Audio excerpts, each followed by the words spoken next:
Coordination chemistry assignment. So question number first, CDS, HGS and BI3 are colored due to LMCT, DD transition, MLCT और combination of LMCT and DD transition. So इसमें क्या होता है, जो CD2 positive है, Hg2 positive है, BI3 positive है, ये सारे मेटल D10 कॉन्फिगरेशन में होते हैं. D10 कॉन्फिगरेशन इसका मतलब कि ये फुली फिल्ड होते हैं. अगर ये फुली फिल्ड d ऑर्बिटल है तो इसके अंदर DD ट्रांजिशन पॉसिबल नहीं होगी. और जब DD ट्रांजिशन पॉसिबल नहीं होगी तो मतलब ऑप्शन नंबर बी और सी तो डी तो कट हो गया. अब बचता है बी और सी. बी और सी में से क्या देखेंगे, जो लिगेंड यूज हुए हैं यहाँ sulphur S2 negative and I negative, तो ये लिगेंड क्या करते हैं कि इलेक्ट्रॉन डेंसिटी को पोलराइज करते हैं और ये अपनी इलेक्ट्रॉन डेंसिटी मेटल आयन को डोनेट कर देता है. तो लिगेंड टू मेटल का क्या होता है, चार्ज ट्रांसफर होता है. तो ऑप्शन नंबर ए क्या होगा अपना करेक्ट होगा. अब देखते हैं question number second. Question number second, consider the following sulphur donor atom bearing bidentate ligand where x and name of ligand are. मतलब हमें कोई एक लिगेंड दिया हुआ है, यहाँ एक्स को कौन सा लिगेंड ग्रुप जोड़ेंगे तो उनका नेम क्या होगा. तो ये हमें मैच करना था. तो इसके अंदर देखेंगे, जब हम एक्स की जगह ऑक्सीजन को रखते हैं, ऑक्साइड बॉन्ड, तो वो हमारा बनाता है डाइथायोकार्बोनेट. सो सी का होगा वो ए. अब जब हम एक्स की जगह एस आर को पुट करते हैं तो वो बनाता है थायोजेंथेन. सो इसका आ जाएगा 4. अब जो NR2 होता है वो बनाता है, जब हम यहाँ पे NR2 अटैच करेंगे तो डाइथायोकार्बोनेट. और जो OR ग्रुप जब हम यहाँ अटैच करेंगे तो हमारा जेंथेट बनाएगा, ये बनाएगा ये. सो इसका इस तरीके से अगर हम इन ग्रुप को अटैच करते हैं तो इनके नेम, लिगेंड के नेम ये फॉर्म हो जाते हैं. अब आते हैं क्वेश्चन नंबर 3 पे. Question number 3, the relative rate of water exchange for hydration complexes of Na2 positive, B2 positive and chromium 3 positive ion follow the trend.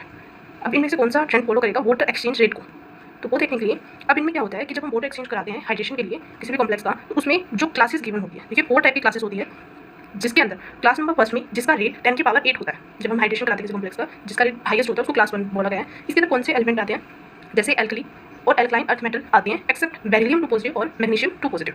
और इनके अंदर इंक्लूड होते हैं कॉपर 2 पॉजिटिव और क्रोमियम 2 पॉजिटिव. क्यों, क्योंकि इसके अंदर JTD जॉन टैलर डिस्टोर्शन मौजूद होता है, कॉपर 2 पॉजिटिव और क्रोमियम 2 पॉजिटिव, इसलिए इन मेटल का रेट हाईएस्ट होता है, ये फास्ट रेट होता है. अब आते हैं क्लास नंबर 2 जिसका रेट 10 की पावर 4 से 10 की पावर 8, मतलब इनसे कम, क्लास 1 वालों से कम होता है, 10 की पावर 4 8 के बीच में लाई करता है. तो इसके अंदर 3D सीरीज आती है, except B2 positive, copper 2 positive, chromium 2 positive.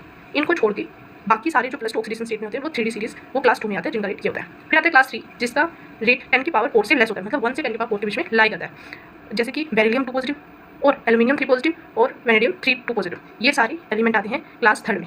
अब क्लास 4 में कौन सा आता है, जो 10 की पावर -4, मतलब इन सबसे कम रेट, जो स्लोएस्ट रेट होता है वो क्लास 4 का होता है, जिसके अंदर +3 ऑक्सीडेशन स्टेट के ट्रांजिशन मेटल एग्जिस्ट करते हैं.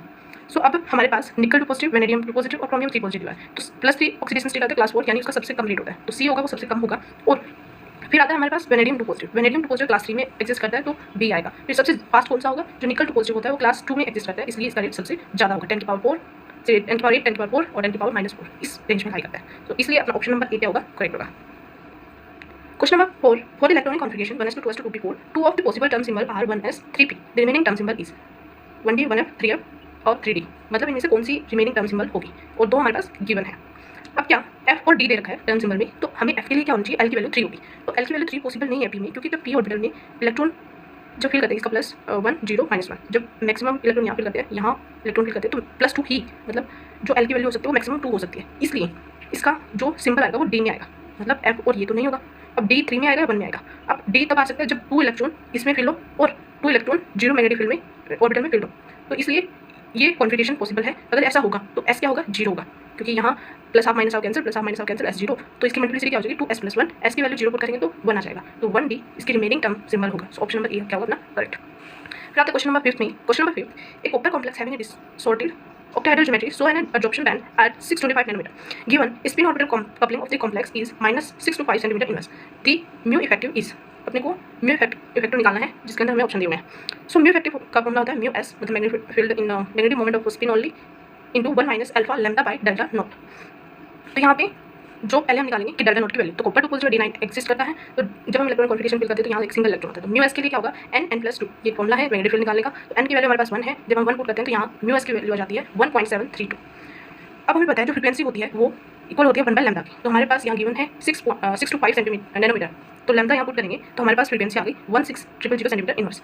अब जो अल्फा की वैल्यू होती है D9 कॉन्फिगरेशन के लिए वो होती है 2, जब यहाँ 2 पुट करते हैं. Mu effective mu s 1 - alpha lambda by delta not. तो म्यू s की वैल्यू हमारे पास आ गई थी 1.732, जो पुट करती है 1 - 2, अल्फा की वैल्यू हमारे पास 2 है, इंटू लैम्डा की वैल्यू जो हमारे पास है -6 to 5 सेंटीमीटर इनवर्स, जो हमें गिवन है. और अब जो हमने निकाली है डेल्टा नॉट की वैल्यू, मतलब फ्रीक्वेंसी की वैल्यू, वो आई है हमारे पास 16000 सेंटीमीटर इनवर्स. जब हम इसको सॉल्व करते हैं तो हमारे पास आंसर आता है 1.84. सो हम कह सकते हैं कि जो म्यू इफेक्टिव की जो वैल्यू होगी वो ऑप्शन नंबर बी क्या होगा करेक्ट.